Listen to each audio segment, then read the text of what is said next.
Don't drink that wine. Kombucha is better. It's easy to find. If that won't do, smoke a joint or two. But don't drink and drive. No, don't drink and drive. That's brought to you live from Washington, D.C., where we are now in a police state, a state of the Popo, the District of Popo. Yeah, man. This is an emergency broadcast since today, the 47th president said that this is his house, the Diamond District, the 202. It don't belong to you. It belongs to him. So, I say don't drink and drive because, matter of fact, don't even drive. If you could walk your errands, if you can bike them, just do that. When you're driving, do 10 and 2 because as of today, the federal government has taken over the Metropolitan D.C. Department in Washington, D.C. Yeah, it's not even it's very much on some, this shit ain't happened before. So this is on some authoritarian rule. And don't get me wrong, I have my mixed opinions about this. But I'm just saying, y'all out there, be safe. The silly shit you did on the 4th of July, or the silly shit you might have done, I don't know, Memorial Day, or maybe you might have done something a little risky the other day. Don't do that today if it's not mission critical. Because DC has a lot of agencies out there, and I'm here to say I don't think they're really playing around. I think they're gonna target those who fit the profile first, and then there's gonna be a lot of spillover, just to let their presence be known. Whether you did it, whether you didn't do it, whether you kind of did it, let's see your ID, let's run your files. Can you step out the car? There's going to be a lot of that going on. And, man, what a different day and time we're in now in Washington, D.C. We're going to get into it. Live from Washington, D.C., this is Sorry for My Language, episode 63. Oh, wow. Come on.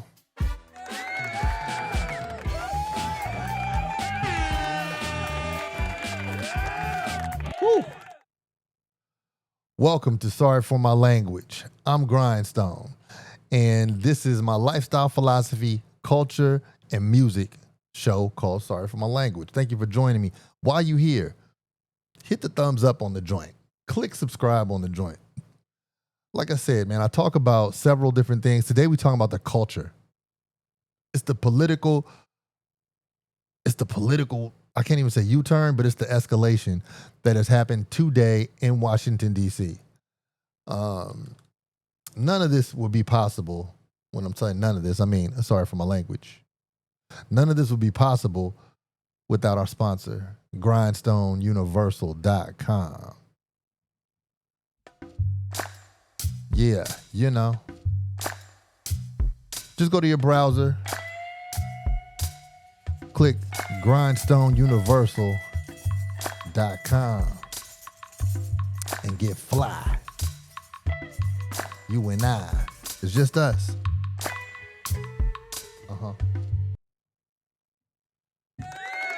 Got to give it up for the sponsors. So right now, what is it? August 11th? It ain't 9/11, but it for sure is 8/11. I even did the due diligence of taking notes during the press conference, man. Well, let me say this as a resident with water.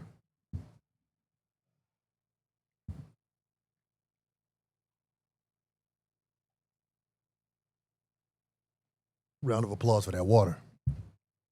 As a resident of Washington, D.C. for the past 30-something years, 32 years.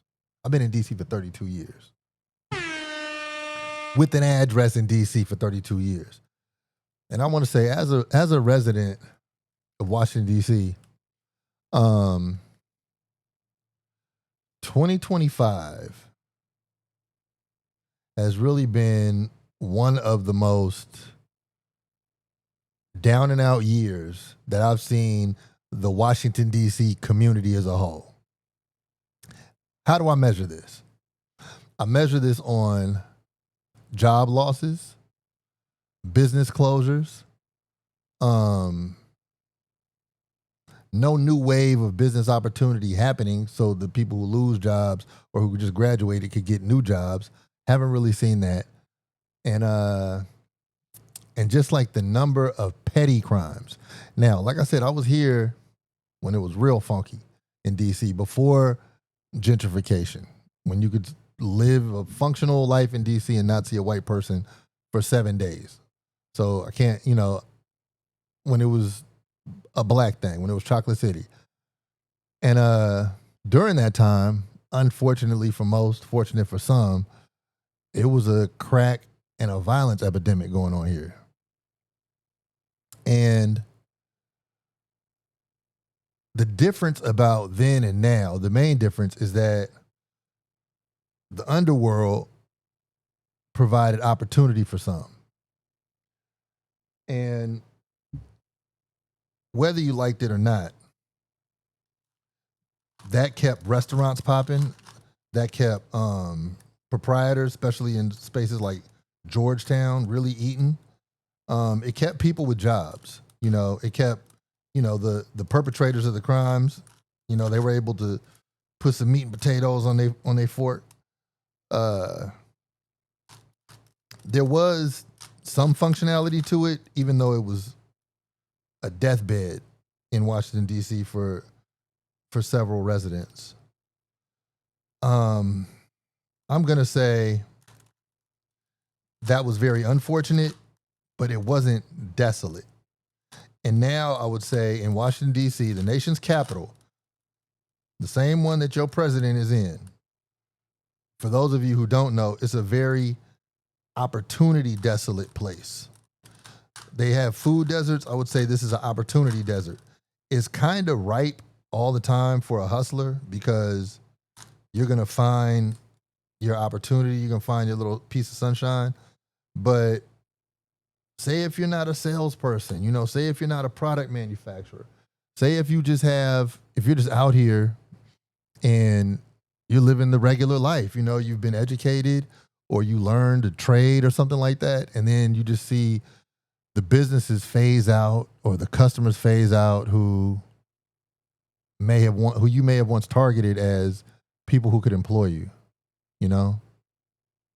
I see a lot of those businesses saying for sale, for rent, out of business, or then you even have the coming soon, and it never opens. So I would say in Washington, D.C., from uptown to downtown, really across the water to the south side, this is really the most opportunity desolate time that I've seen in a bustling city. So what happens in those types of times? What happens?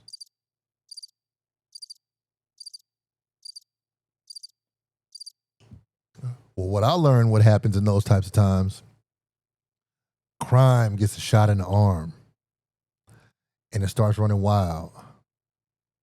Because what happens when mama don't bring food home? What happens when papa got laid off?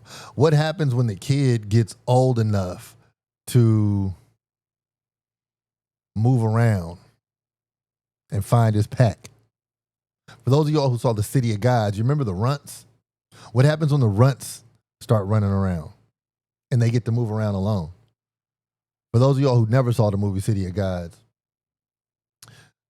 I mentioned this before, but it was a movie about a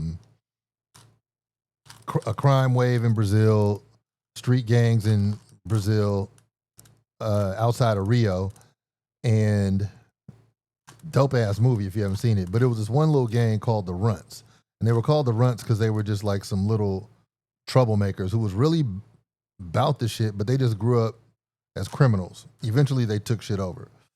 But the Runts, they learned crime, and they were really not to be fucked with.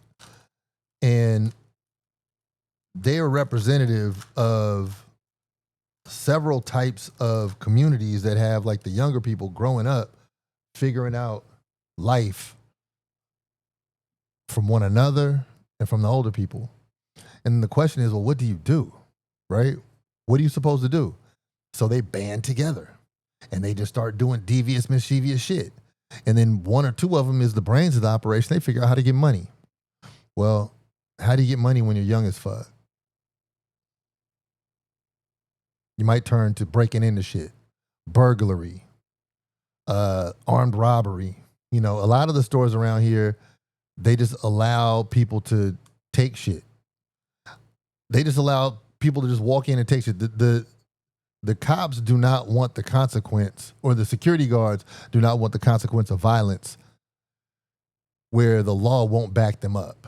So if you want to go in most stores, you can just go in and take whatever you want.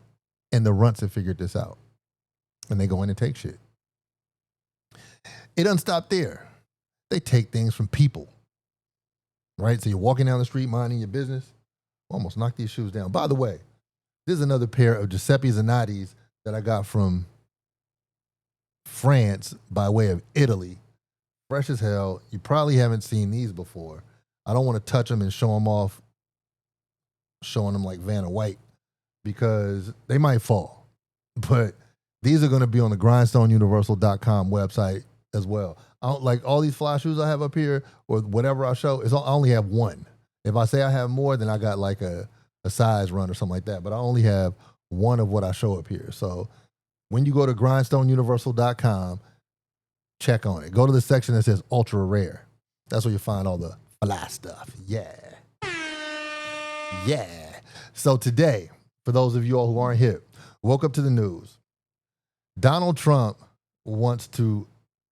he's here to rescue the nation's capital from bloodshed, squalor, and drug overdoses. Sounds good, don't it?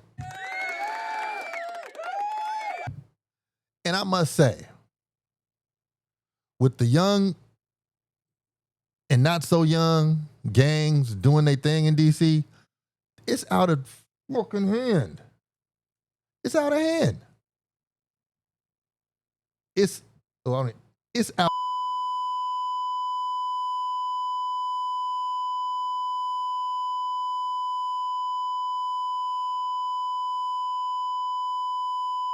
And so all we want to do is just live regular, right? Some of y'all, some of us, you know, you might be into a little something here and there, but for the most part, you just want to live regular. You just want to go do your thing. Next thing you know, a dude with a mask is pulling up on you on a scooter, right? Y'all might have an exchange. Tonight might be your night. Tonight you might get a pass.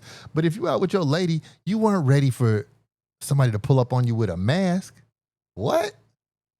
And then if he comes up with the mask, he had the ups on you already. What you gonna do? Kill him? So it's the type of environment where it is bedlam in the city. I'm not gonna lie. Donald Trump said that while he was sitting on the podium today in a full ballroom, wherever that was, downtown DC. And it's no lies to that. It's bedlam in this city. This shit is totally reckless. Even though it doesn't look it, like maybe if you just look around, you're just walking outside, you might not know what you're looking at, but it goes up in split seconds. And it's really foul. Like, I really don't like to see how some of the stores get trashed. I really don't like to see how some of the, everybody here, I'm not going to say everybody, because there's never a totality, right, where you can say everybody, but most people here know somebody who's been carjacked. Most people, or at least attempted carjacking. I don't know what it is about the cars, but they trying to get your damn car. And maybe so they could go have fun. Maybe so they go ride on an enemy. Maybe they go do a crime and it gets them plates. I can't call it, but it's such a small city. DC is only 10 square miles, and something wild like 4.5 miles of that is natural park area. It might even be more than 4.5 miles, but DC is not very big to be having no damn crime waves. But we live in a crime wave. We live in a mother sucking crime wheezy. And so something had to happen. I mean, you got the old folks, but now, okay, this is the benefit of having been here since the 90s when it was a fool. Ever since crack came out, the old folks have always been scared. Like the communities have never been a safe haven. And I don't know what people want to reminisce on, talking about, man, back then it used to be da-da-da-da-da. It didn't used to be nothing after crack was prevalent. It was yellow tape on the corners in the 90s that everybody might want to, reminisce about and talk about how nobody's following the rules. Nobody followed the rules then. It's been foul for a minute. You know, shit been broke up for quite a while. And, you know, when you have that kind of dynamic in a city, it continuously traces back to poverty, and poverty traces back to like just a whole bunch of other shit that we're never going to address as a city.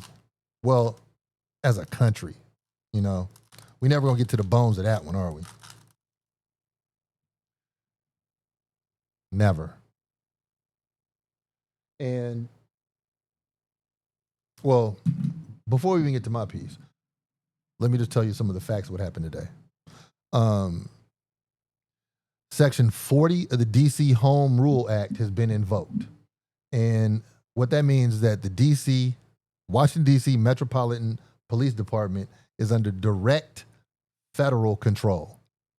As of today, so that means if you're just driving down the street and some of y'all might be twisting a blunt in your lap, some of y'all might be eating a taco, some of y'all might be smoking, some of y'all might have your red cup, some of y'all might be coming from work, but you're maybe driving a little fast, you might get pulled over by the U.S. Marshals. There are authorities on this street now who are here to patrol people, some plain clothes, some in uniform, but they're being, over this next week, they're going to be put on the street to flex a muscle. And now, in the 90s, when shit was terrible, the park police, they were like the big dogs, because the park police, even though they got the softest name, they go the hardest. They got the widest jurisdiction around the city. And you can't really do shit. If the park police say it's a go, it's a go. If they say it's a stop, it's a stop. They rank above the regular police. But now the regular police are the rookies. They're the runts of that side of the law. And you're dealing with the agents. You're dealing with the people who live in Virginia. So they don't really feel you if you live uptown. And they don't really feel you. They didn't go to high school with the DC resident. So they're just here to do a RoboCop job. They're not here to do the job for the community. Not to say that DC Metropolitan Police Department was here to do the job for the community, but every now and then it would be somebody who would give a look, or they would understand, or they would talk somebody down, you know, every now and then. But let me just say this on record. Muriel Bowser, the mayor of Washington, D.C., doesn't like black people.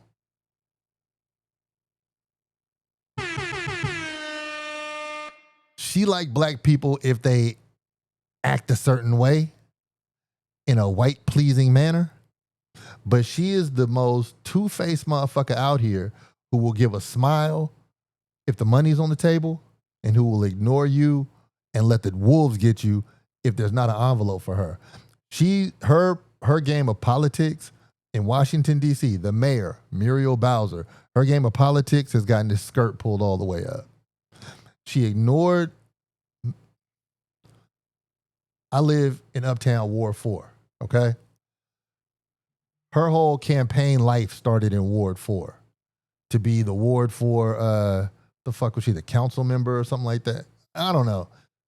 I'm not really politically activated like that. But she was the Ward 4, maybe the council member, something like that. But, she would be down at the Caribbean spot that was hitting, be down at Sweet Mangoes, kicking it with the people. I'm a black woman. Support me. Vote for me. I'm going to do this, all this shit. And, this was like when internet was just a baby. So, I mean, not internet, but social media. So nobody really was understanding how fugazi she was. We just liked the fact that it was a black woman showing up, right? Then she really did a big mistake years later when she was the mayor, and she fronted on go-go. So go-go is the DC sound. It's the official music of DC. And she was not in favor of, to say the very least. And so DC residents started a thing, don't mute DC, which was like, let the go-go music play. And then the people of DC brought go-go music to the forefront, and, shit, if all I got to do is give y'all niggas music, then I could do all my other shit and you'll endorse it. And that's what she did, and that's how she played the go-go community out, right? Which is really like the pulse of the people. Kind of, if you're in Nashville, maybe like rock and roll or country music is the vibe of the people. Well, that's what go-go is here. And she gave the people like a little something, and then walked away with the big piece of Chuck E. Cheese, and left a lot of people who were stalwarts in the community compromised, because she was kind of like, you're my buddy, right? Remember, I gave you the whatever the fuck, I gave you a pass that day. And she compromised people, made them feel like they were aligned, and I don't know a nicer way to say it, but she shitted on people. She shitted on people who she appeared to be on the same team with. And so the community behind Muriel Bowser is divided, because a lot of people are quiet when it comes to her, because they might have got a grant, or they might have got like I don't know, they might have been able to get on a float one day or something, get a big ass mayoral picture taken, or they got invited to the ball. But at the same time, they're getting their rights taken away. And so I guess that's politics for you, right? So when Donald Trump became president this second time, on the second term, America was fed up, right? We was fed up.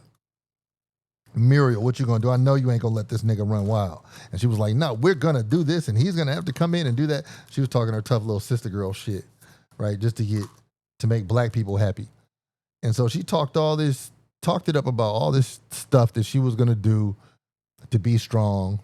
And every time something pops up when it comes to Trump and she's on a microphone, she just folds like an old chair.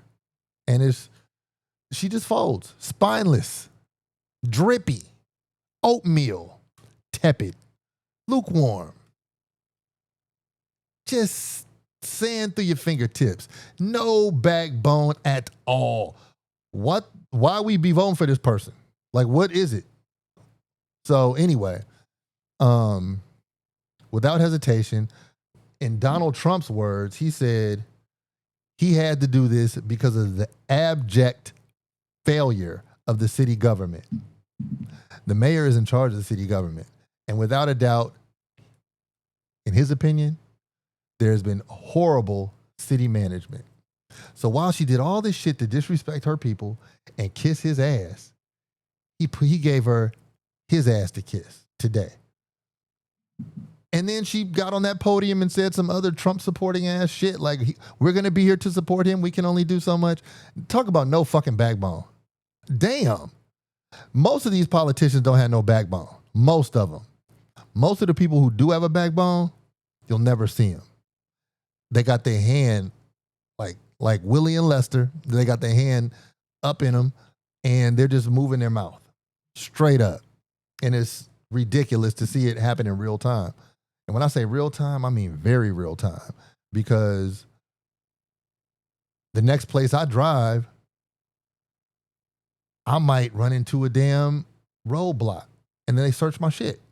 Like the very next place I drive to, knock on a Rubik's Cube. That doesn't happen, but I'm saying it's happening right now. So we're in a very much of a police state, and niggas are so irresponsible. I can't say that we don't deserve this shit. Right? Where were the parents? Where are the parents of the kids? Where are the parents? Where are the adults to adult on themselves? You know, where were the people who were supposed to be standing up, but instead just went to the lowest of the low and just became sludge walking around in the community and did not do anything to make themselves a difference maker? You know, if you can't govern yourself, somebody else will. And that's what we left with. All you brainiacs walking around here with 25 degrees and a good job and a home and read the paper 20 times a day, what the fuck did you do? Y'all didn't do shit. So now your kid's gonna get pulled over. Now your mom's gonna get pulled over. And I know it's all in trying to make a better city. But while they target the bad part, the obvious bad part, it's gonna be some spillage. They're not gonna bat 1,000. They're gonna fuck with some innocent people. It's gonna be some shit. It's gonna be some clashes of morals going on, right? All you brainiacs, and I like to say brainiacs because this is a very highly educated city. But where were y'all when it was time to mentor somebody? Huh? How come I ain't never heard nobody say your name when it comes to helping somebody? I don't hear everything, but I ain't heard your name. Like, where were you? You was probably too busy trying to get dressed, huh? Get fresh. Now look at you. You don't have no damn job, and the president got his loins in your throat. You know what I'm saying? I mean, does it ever pay just to be a get-wit? Is that ever the program that we need to be on? Like, just to be just a yes man? A yes-a man? I don't know. I'm messing this damn cube up. I don't know what it is, man. Maybe I got stage fright. I can never whip this joint into shape when the camera's on. But all the people who have all the ability in this city, and all they do is fucking talk. They don't be doing shit. You know? It's so crazy to see up close, because all of y'all who probably watch Washington, D.C., the nation's capital, on your television, like I used to when I was little, you think that it's really cracking here in terms of, man, these people got about to make it happen. They not going for it in D.C. Man, bull jive. They trying to stay safe in their position, and if they get patted on the head at the end of the week and they get a check at the end of the week, they're cool with that. They are not going to rock the boat. It's too many cowards in this motherfucker. And so what you would think was power, they are totally powerless. They are lapdogs of the rich. They're really lapdogs of the powerful. That's what they are. But power concedes nothing without power. That's what I was told. And so here we are. Motherfuckers didn't guide the youth enough. They didn't guide themselves enough as adults. And youth, y'all ain't off the hook either. Y'all got too many drugs in your damn system. Pick up a book. You know what I'm saying? Like, do some push-ups. Do some sit-ups. Eat some lettuce. Like, do something that's going to build you, youth. Do something that's going to make you better than your friend. That switch is going to put you down. You're going to be behind something.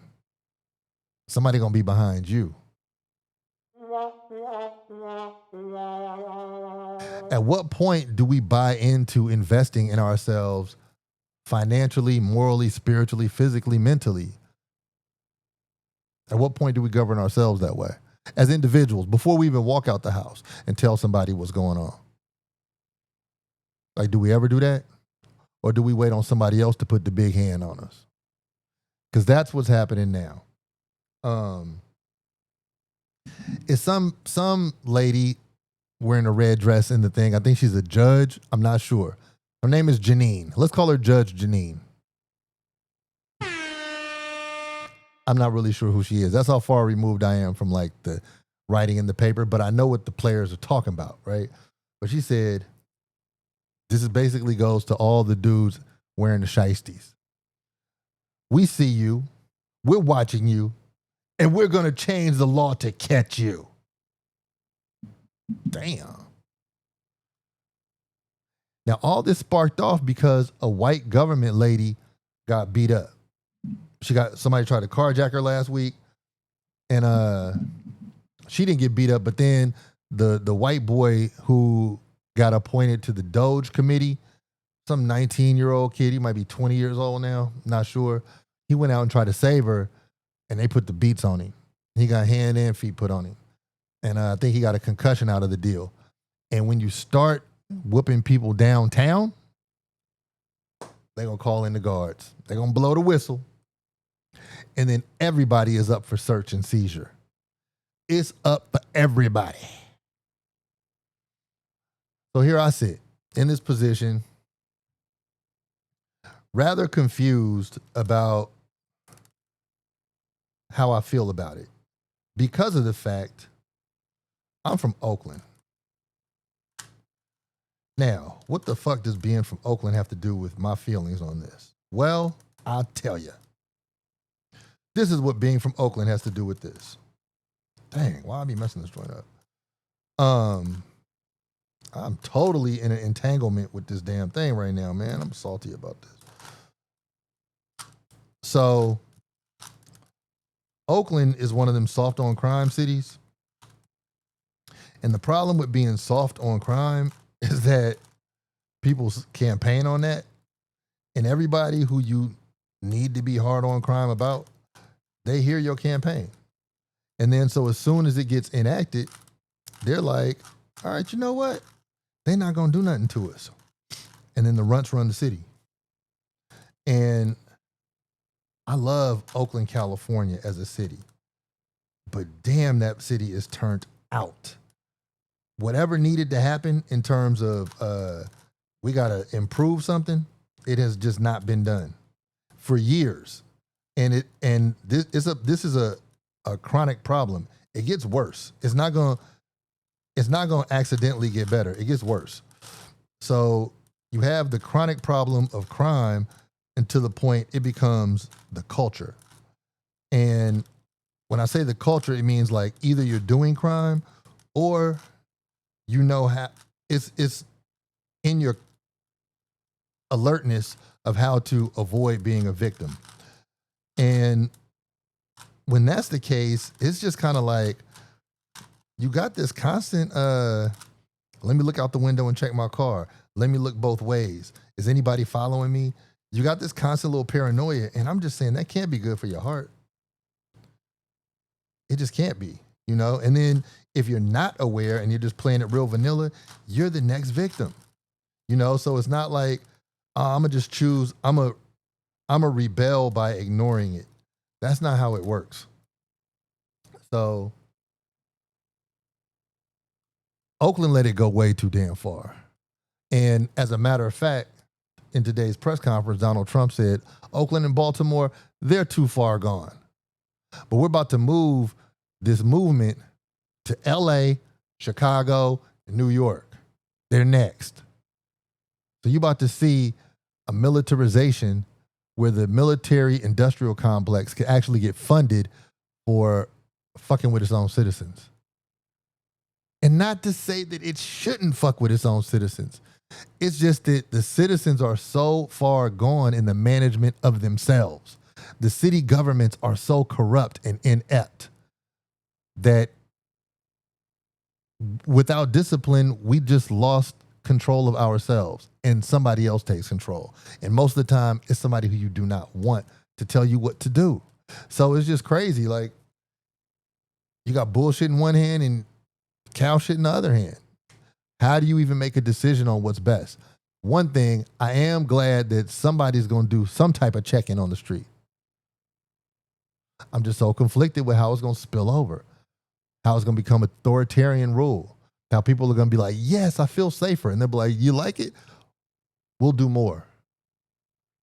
Next thing you know, you got to get a damn retina scan in order to go to the grocery store. Yeah, that's coming too. All this shit is happening right now. It's not based on your vote. Nobody voted on this. Today, he invoked Section 740, if I got it right, of the DC Home Rule Code, whereas the federal government could just do a thing and bump the police out the way. This ain't based on your vote. So in this republic that we call a democracy, we need to understand that a democracy does not a republic does not exercise democracy. Democracy is a very cool sounding term that they teach you when you're young, so you could think like Santa Claus is going to ask you what you want for Christmas in terms of your community. But Santa ain't asking your ass. Santa's skipping over your roof, baby boy. We just saying that. We just want you to just feel all right with what's going on, but we're definitely not going to do right by you. So if you waste your time with that, man, you can miss me. That's what a republic says when you ask a republic for democracy. That's what a republic says. Like, man, we ain't here for all that. We ain't here to make you feel. We ain't here to give you what you want, man. We're here to do what we want to do and make it seem like we're here to do what you wanted us to do. We're here to just run a damn game on you and just get with it or lay down. One of the two. Get down or lay down.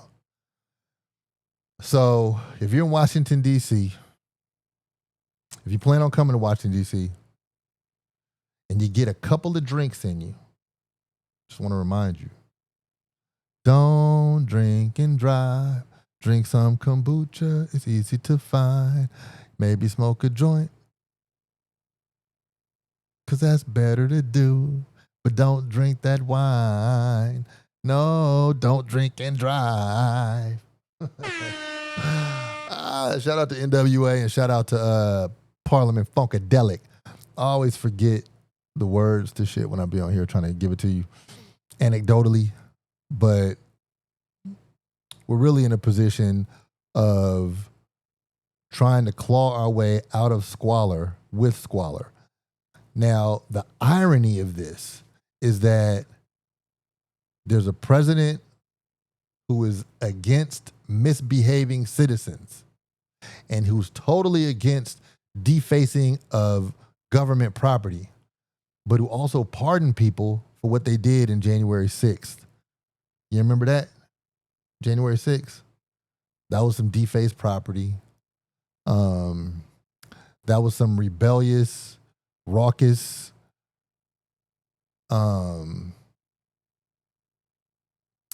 law-breaking behavior. And not only did he support that, not only did he make excuses for that, he pardoned them. Right? So when it comes to deviant behavior, this motherfucker is even talking about pardoning Diddy. Right? So when it comes to rape, because one thing that he was really against, he was against violent behavior. He was against rape in his speech today. But, he still won't release the Epstein files. So you have this person at the gates of justice. And he gave a beautiful little anecdote in his speech today. He said he gave his dad a few compliments. We all know that his dad totally mentally abused him. But he gave his dad compliments, as an abused person will do. And he said his dad told him, son,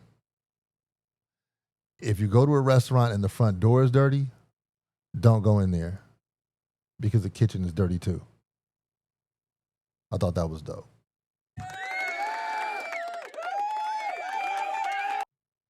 And I thought about that. And I said, okay, here's a parallel.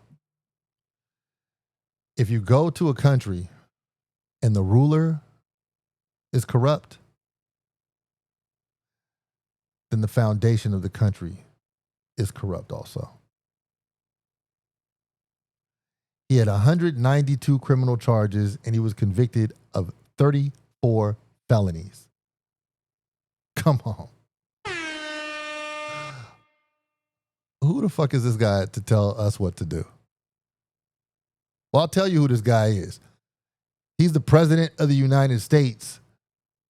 And apparently, as a general population, we can't govern ourselves any better than that. So we get to get the goon squad on us because everybody who's living comfortably couldn't help the misfits and the misfits couldn't help themselves.